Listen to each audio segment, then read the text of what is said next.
Good afternoon.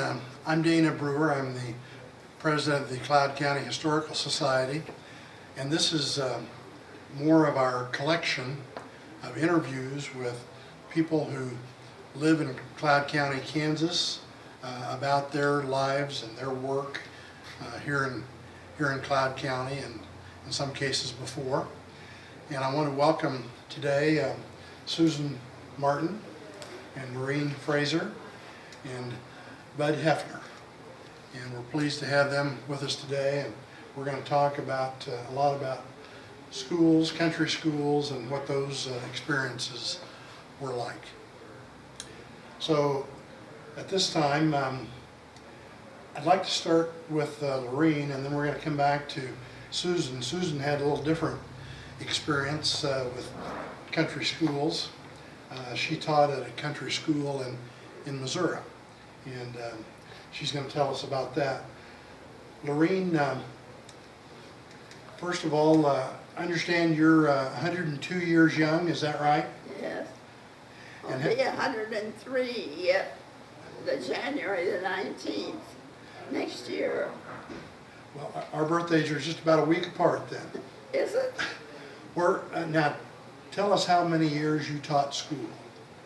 Well, I taught the school for 46 years, 23 years in the country and 23 years in town.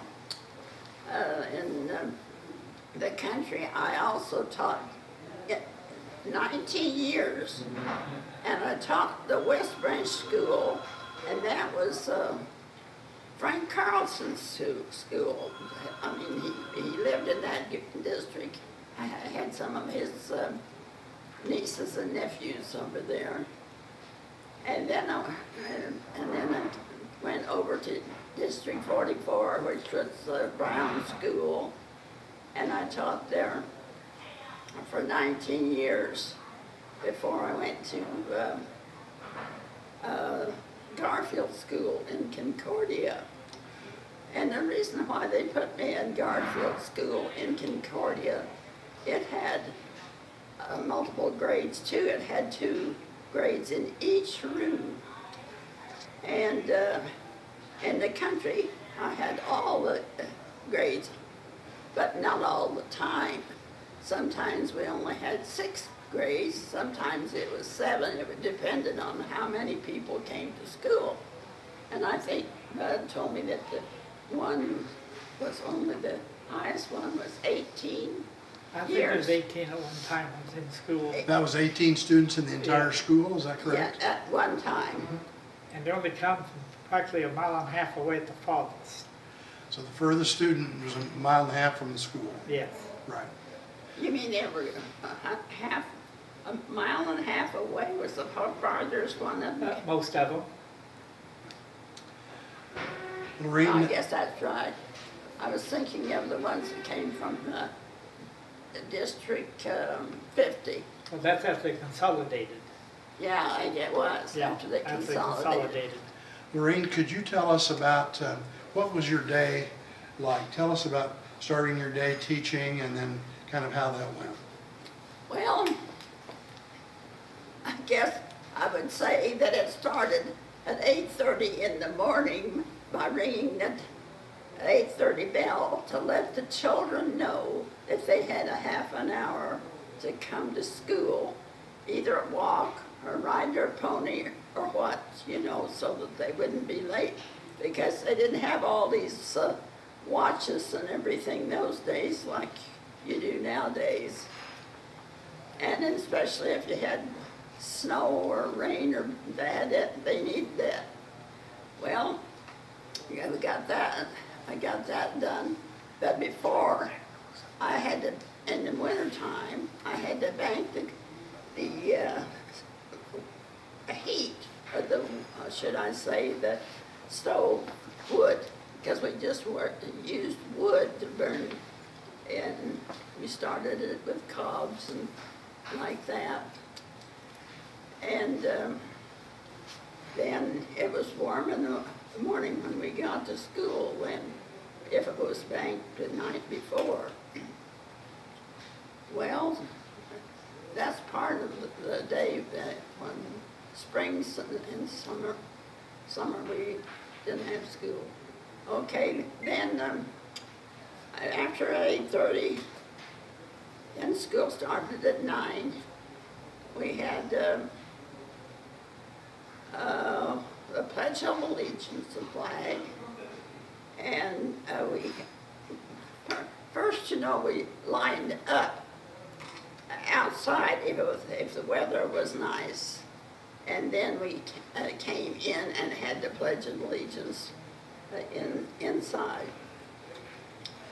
And sometimes we sang America, just America, and not America the Beautiful, because America was shorter. And so then the youngsters took their seats then. And,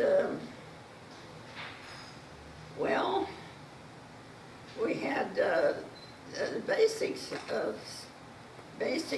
subjects in the morning, like reading and writing and math in the morning. In the afternoon, we had more of the social subjects like geography and spelling and science and health and things like that. And then art was thrown in too. Well, after we had that, every day was a little bit different. It depended on accidents or things going on in the community. Let's see. On Friday, we had several different activities. We had the last part of the day, we'll say after recess. We had, maybe we had spelling match, or a contest, they call it, a geography match. After we had those, sometimes on another Friday, we had glorified art, which was painting on glass. And another time, maybe it was a little bit of woodworking, making little shelves, little birdhouses. Now that was for the older children. Then another thing on Friday was, I guess I said science. We didn't go into the science as heavily as they do now. Our science and health kind of merged together at that time. Lorene, I might ask Bud to tell a little bit about going to the country school. And Bud, you attended the country school that Lorene taught at, is that correct? Yes, I had all 8 years, the country school. So you had the same teacher all 8 years? Yes. Okay. And tell us what it was like to go to that school and go through the grades, what that was like. Well, we was less than a quarter mile from the school, and folks had us, we didn't take a lunch because we went home for dinner. And I might say in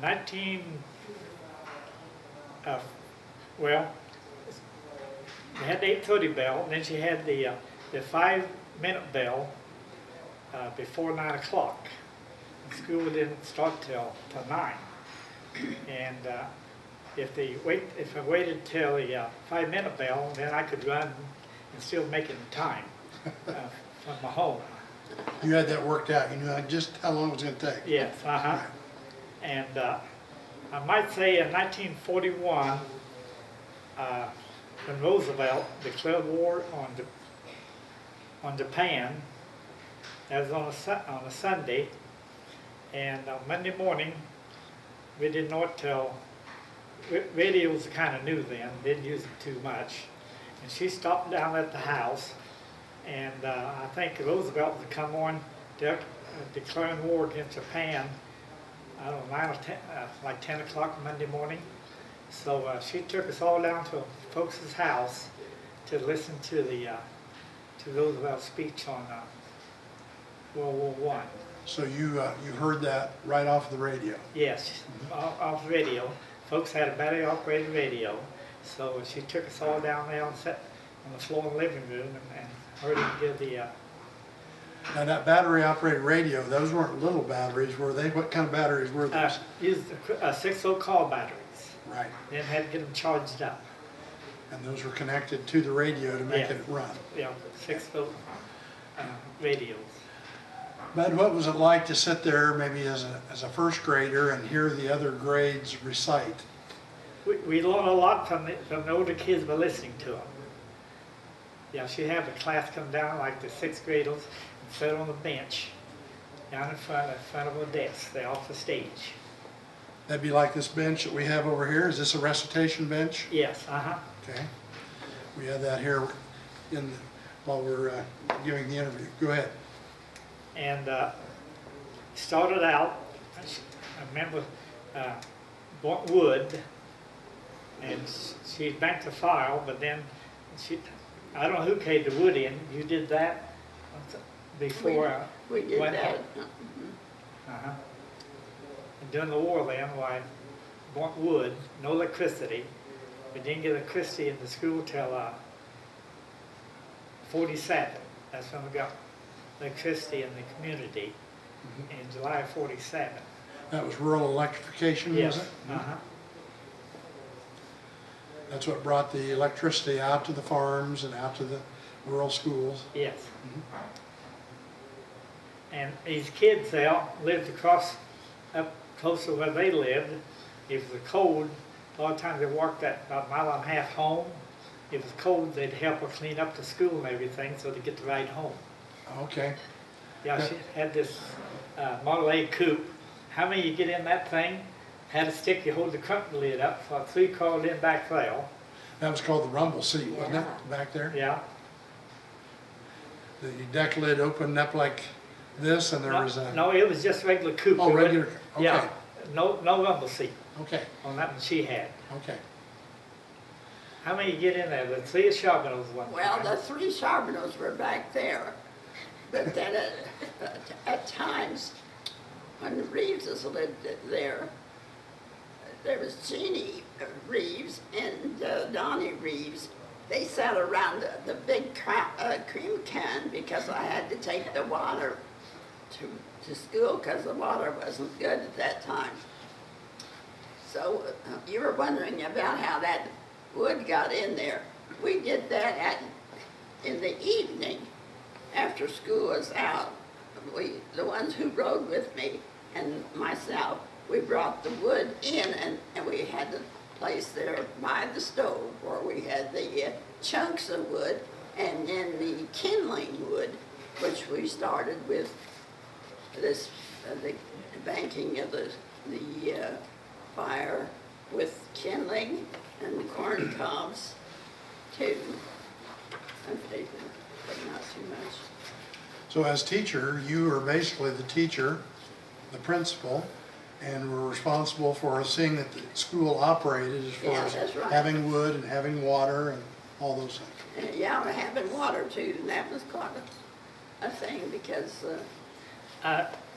They couldn't get a good well there because it's a clay, American clay, so they had a cistern caught water off the roof of the schoolhouse. But it wasn't too good, so they had her bring water from home. Was that a 5-gallon container? yeah, you know the big run, 5-gallon can. Right. And then we put that in a crock with a spout on, and they had their little tin cups, you know, and they wanted to drink, well, they used those. They had their own separate cups Yes, each for one had sanitary separate reasons, cups. right? Yeah. I think we started early there. People didn't worry about that. They had a dipple. Everybody used the same dipple. Right. Yeah, but the dipper was to use to put into your cups, the water. I thought on the beginning we drank out of it. You did? Maybe you weren't supposed to, Bud. Probably not. Bud and Lorene, you might talk a little bit about now. fact there was a country school, that didn't mean that you didn't have athletics. Did you have athletic teams? No, we didn't even know what a basketball was or football until we went to high school. All those Okay. kids there. Okay. Because during the wartime, we just didn't go places there, you know, didn't have the gas and everything. So evidently some of the country schools had some athletic teams and some didn't. Is that the way it was? Like I say, I didn't know what basketball was or football until I started high school. Okay. Well, let's bring Betty into our conversation. Susie, sorry. Susie, tell us about your experience. Had you ever been around a country school before you taught at one? You know, I could talk for hours, but this is her story. I wanted to ask her questions. Is that right? Well, why don't you give us just a little bit about your experience and then you can ask some Well, questions. you might not be able to get me stopped. I'll just tug on yours. All right. I visited my cousins in the country, and I remember that I thought it was wonderful because they were showing out because I was there. And a goat came up, and it was hot, summertime in August, and the goat came timidly up the aisle, and they kept toting it up to the front. And I thought that was wonderful. But then I wanted to go to the zoo, journalism school, and my dad felt that women should not, they should teach. That was the, and so I could take 60 hours. And so I did. I didn't, he was county superintendent, so I applied out of state. Was that considered normal training or not? It was part of teacher's college, at St. Anne's Teacher's in college, Springfield. okay. It counted on your degree, the first degree.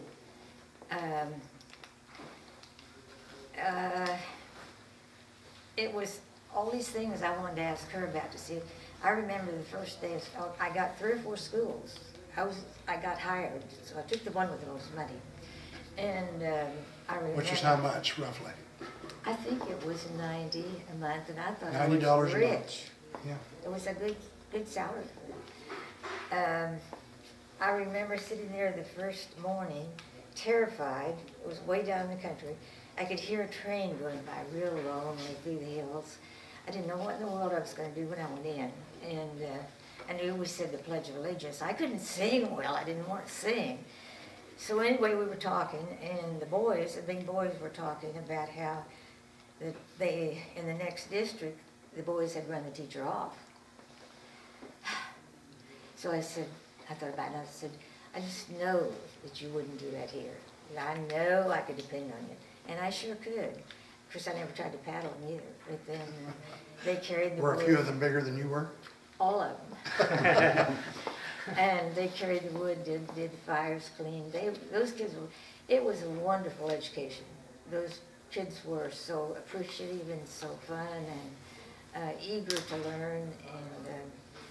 And I was always tempted to turn my watch back at recess if I was getting to bat, and they'd drop the ball and everything else so I could get a home run. It was at Christmas, the kids had all made a friendship quilt, even the boys had embroidered their names. And when we moved out here and were in a tornado, that quilt flew quite a few miles and was in a barbed wire fence. But Marie Winter took it and redid it, and my son has it now. So we still have it. Yeah. So how many years did you teach in the country school then? Not that one, then one other. And then I had enough money to start. To start on your Yeah. journalism Yeah. degree? I wanted to ask you Sure. a question. Did you get commodities? Commodities, did you get commodities? Oh, yes. Did you sometimes get eggs that were black inside? No, I didn't get any eggs. What did you do with the other, did the mothers cook cookies for you, bake cookies? We got like oatmeal and, Yeah. and stuff like that. And I sacked it up at night and gave it out to the kids the next Oh. day. Uh-huh. You know, raisins, we had lots of raisins. And that was something you'd kind of keep, you know, the raisins and Soup, oatmeal. did you have any soup? And what? Soup? I don't remember getting any soup. You mean canned, didn't you? Cans? No, it seems to me it was in the bulk. I I tried to make it taste better, I don't Oh, remember. I know, we didn't go in for the for the cooking. We didn't for that, because I had all I can do with I the know, other thing. and I would get interested in this English class, and one little boy, he was too young to really be in school, but his folks wanted him to graduate and be in the big shot, and he would pull on our skirt and say, Miss Hibbert, the soup's burning, and whatever it was, I would let it burn every day. I wanted to ask you, did you have any storms of any kind, or excitement, or strange visitors? Yes, we had the dust storms, terrible. And like it turned dark, and one of the neighbors brought a light down for us to have. And were you in school at that time? Yeah, I think Dad come over there with the middle of the afternoon with the line on over to the school. Well, the one just came in with the lights.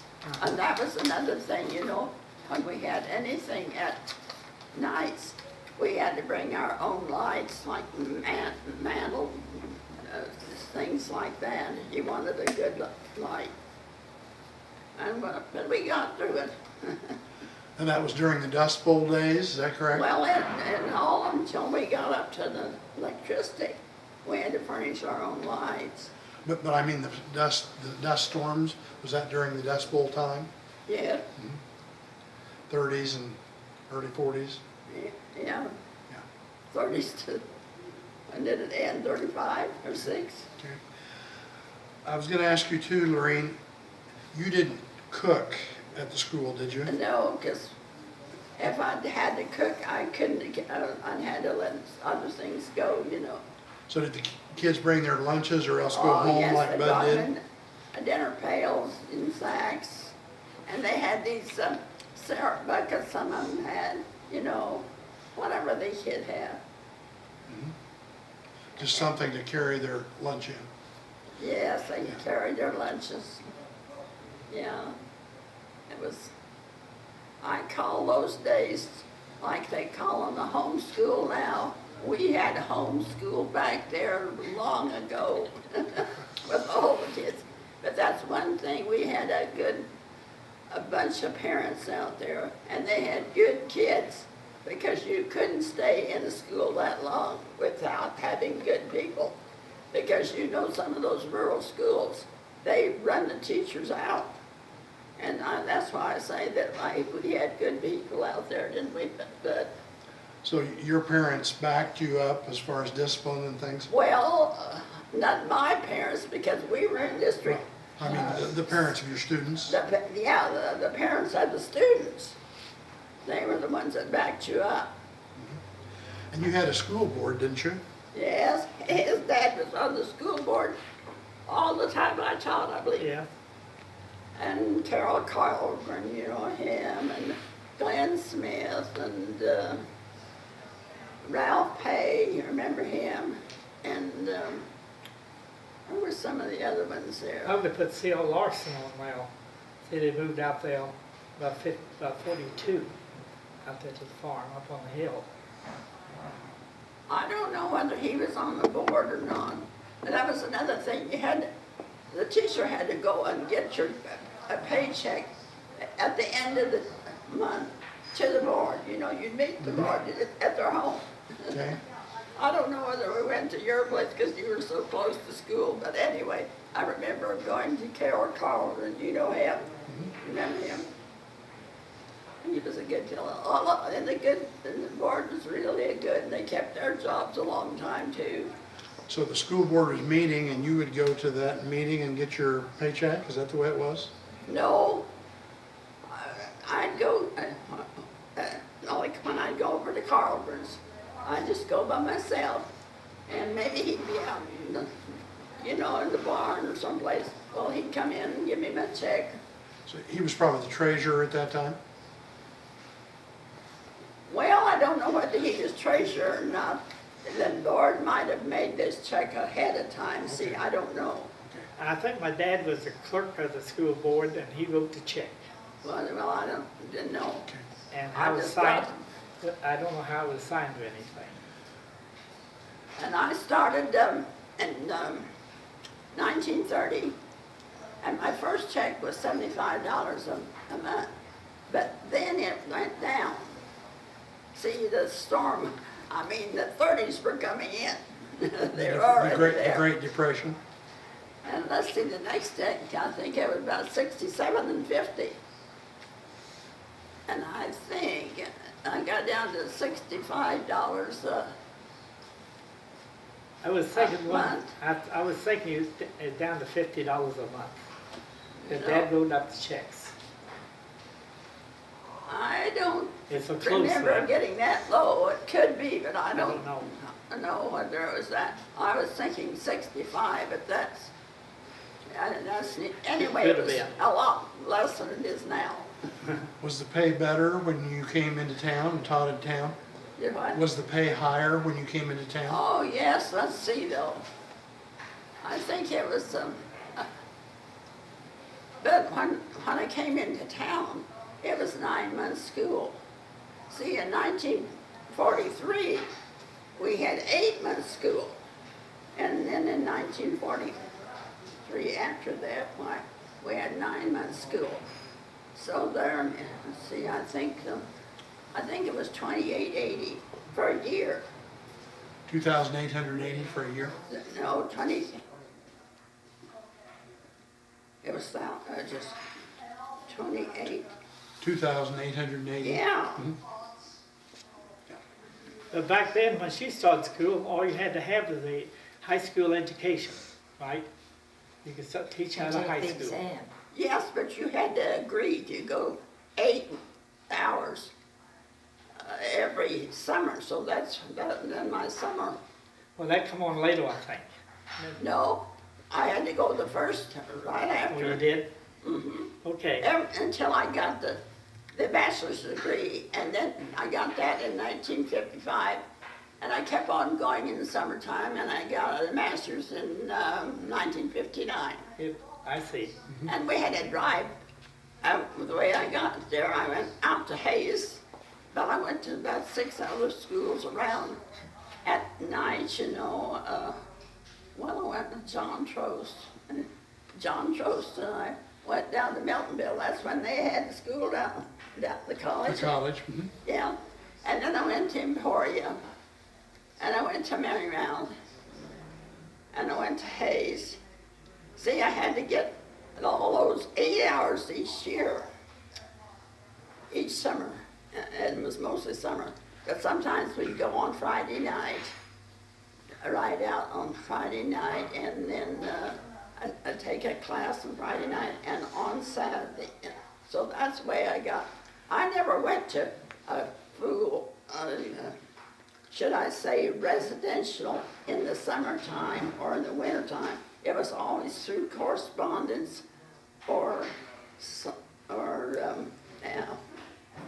Friday night or Saturday. So that was the way I got my education and my master's too. So it was a lot of work that way. Sure. Sure was. Oh, well, anyway. Did you have any 5-year-olds who would get sleepy and want to nap? Well, yes. See, we had to, I'll tell you, it was it'd be my cousin. And it was Gasper Fraser's son. And my folks took him when his mother died, and she died of childbirth. So he would be home alone all the time, you know. So I asked the board if he could come. So he came, and it made one more student in the classroom, you know. And he was one of them that was, I say, a home student, like they have nowadays. But I had 8 of those that I taught for all 8 grades. But see, that some of them didn't have to go to summer school like I did, because I wanted to teach school. So I guess they just went to high school, didn't you? I don't know whether you were there at that time or not. Well, anyway, I see if I can remember all those. There was the Hansons.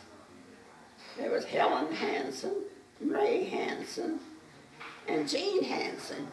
I had those three from that family. And Alice. And, oh yeah, yeah, Alice. Okay, that's four there. Then there was the Aldridge family. There was Delmer and Gary and Jim. That's seven, isn't it? Yes. Then I had Denny, that's eight. Then I had Don Pay, that's nine. Yeah. Was there anybody else that went? I mean to you?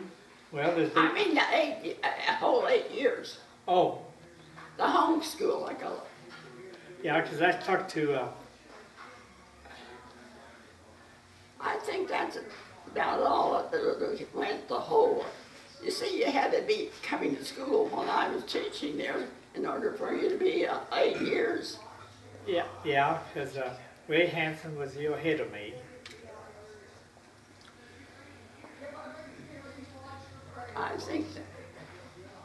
I think, well, that's nine. I didn't think it was nine. I thought it was that I had 8, but Jim Aldridge, I seen him the other day, he's from Texas, he said he went all 8 years to you. who? Jim Aldridge. You only went 2? No, all 8. Yeah, okay. Well, how about Margaret Ann? What was that? Margaret Ann, my sister.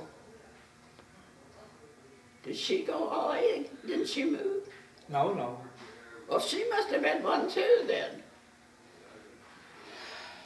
I can't. But, She would have had to go all the time.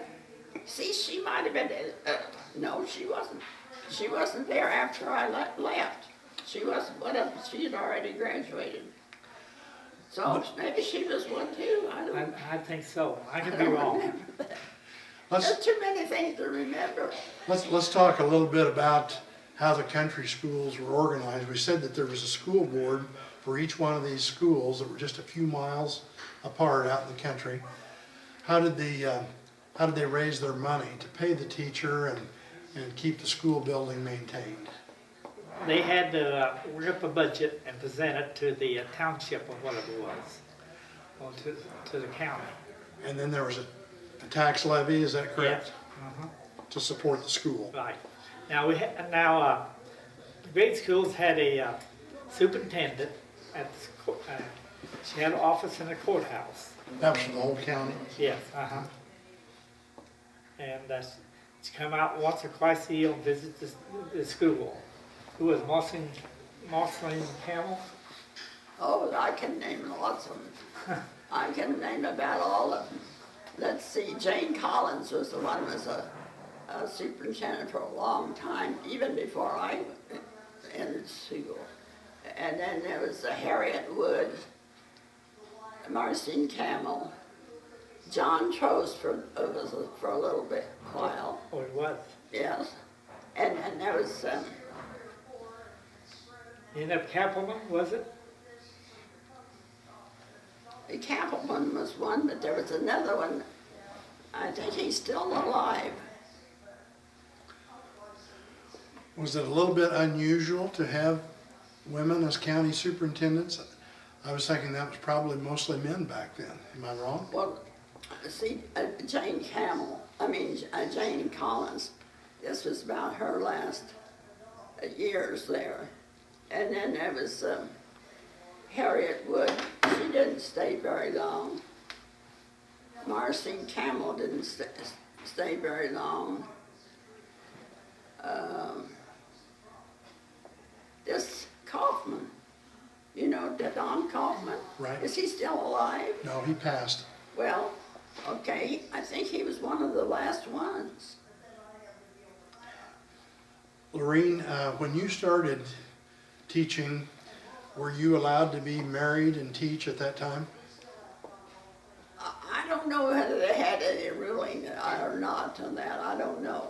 I bet they did. Did you recall a time, though, that women could teach only if they weren't married? What about that? I can remember that well. And sometimes women, they would try to get married secretly, which ruined their reputations later. But no, married women should not. My mother taught 1 year and married my dad, and that was the end of her teaching career. I don't know about that. Okay. And that may have been a district by district It probably was. rule. This you know. was in town. What's that? That was in town, that was still a rule. That was still the rule in town? Okay. Yeah, so things have really changed. I mean, Yes, they have. you know, things have really opened up for women's careers in both teaching and Oh, journalism. yes. Now, when we graduated from 8th grade, then we have to come to town and take a test. Yes. You had to take, in the 7th, you had the 6th and 7th grade, you took, I think it was 3 different tests you had to come to town. And then you had to take the final ones in your 8th grade. So you had to pass those tests or you stayed in the school for another year. You didn't get your 8th grade diploma, in other Yes. words? And wasn't there a countywide graduation ceremony Yes, for a lot of those years? and they usually had one. They usually had that at the churches so that they had, do you remember that? It was at the school. Oh, you with were us. here. We had it at, And and then we girls? had it at the Brown Grand too. The girls all had long dresses. I don't know if they ever wore them again or not. Yeah, we had that. And I know they would take pictures of the whole group for the Yeah. entire county, all the Yeah. students from the schools in the 8th grade. And in the pictures, their heads were big. Those were the days, I tell you.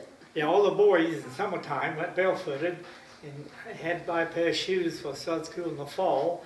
And I know the boys all wore overalls back then. Do you have some pictures of the old country school classes? Yeah, she has someplace. Yeah, I had them well, I had all of them. Let's see. Well, you had to have your camera, you know, and all like that, but it wasn't like you have nowadays. No, It wasn't. You didn't have all this modern stuff. there's no box camera. No, yeah, box camera. You had to send the film and get it developed, Yeah. and Yeah. then send you back your pictures. Did they come through once a year, the doctor and the nurse, and give vaccinations? Smallpox, diphtheria, and so on. Oh, I don't know. Let's see. I was thinking about entertainment that we had, box suppers and Oh, stuff to yes, pie make suppers. money, you know. You remember that? Yeah. Prettiest girl and the man with the dirtiest feet. Let's see, what did they used to say? I can't remember all of them, but that brought in the money. Oh, and they really did decorate their boxes. Yeah, quite often Friday night they have a dinner at the school with all of our parents there. And some entertainment. Didn't Well, they called them lyceum meetings too. And they'd have different people come out. Well, then at school on Friday afternoons, we had to practice for little programs that we would have for the lyceum meetings, you know. I don't know whether you were there or not. Plays and things like that? Yeah, Put for together Christmas. plays, things like that? You know, The Christmas programs. had different programs.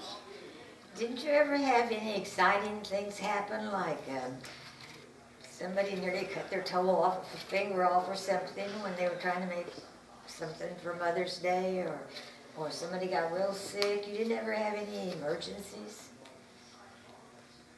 Of course you had a call. Well, this one wasn't an emergency at school, but it was an emergency at home. One of the little girls went home. It was cool in the winter like, and she started the fire with her wood or whatever it was, and she threw gasoline on it, and she burned. That was Edward Drew's little girl. Yeah. Yeah. She was in first grade with with Margaret Ann. Yeah. Then we had, well, this was not his school, but over at Frank Carlson's school, we had a Jimmy Charbonneau. He had on the back of his neck, he had a carbuncle. And I don't hear about that anymore. But it was just terrible, and I don't know whether he died of that or not, but it was a real sore. Did you ever have an epidemic of the itch and have to doctor each one every morning? Did I what? Did you ever have an epidemic? Somebody got the 7-year itch, they called it, and you had to mix up, I don't remember what, and doctor each one of them every morning. That's what I know. Well, it's just as well. Did the school ever shut down because all the kids had chicken pox or anything like that? We didn't have anything like that. Yeah, you just managed a wonderful school. Well, and we were close to town. Yeah. And most of them things happen in summertime, like the mumps and all that. Well, anyway, we had. Did any of your students contract polio? No, not that I know of. You don't think so in all school out there. That's good.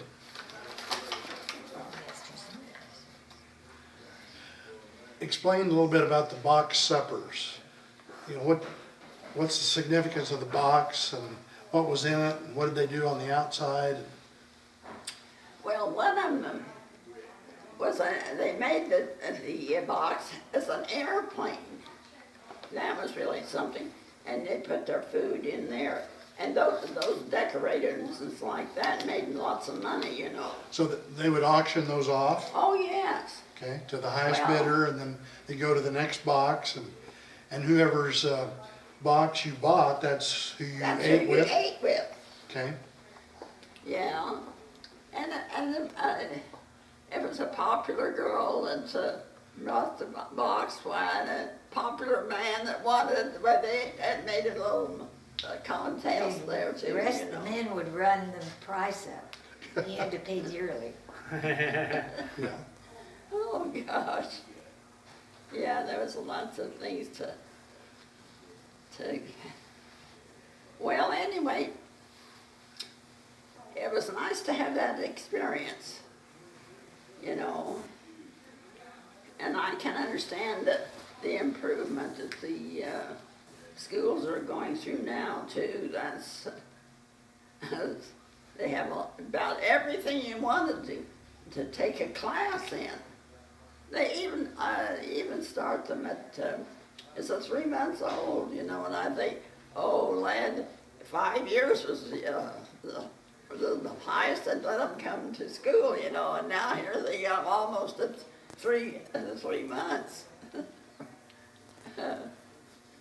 And there's much more science and everything nowadays in the schools than they had at that time, and they're improving a lot. If you had it to do all over again, would you choose to be a teacher? Would I choose what? To be a teacher, or would you take another vocation? Well, at that time I thought of being a nurse, because those hats, they attracted me. But since then, I thought about it.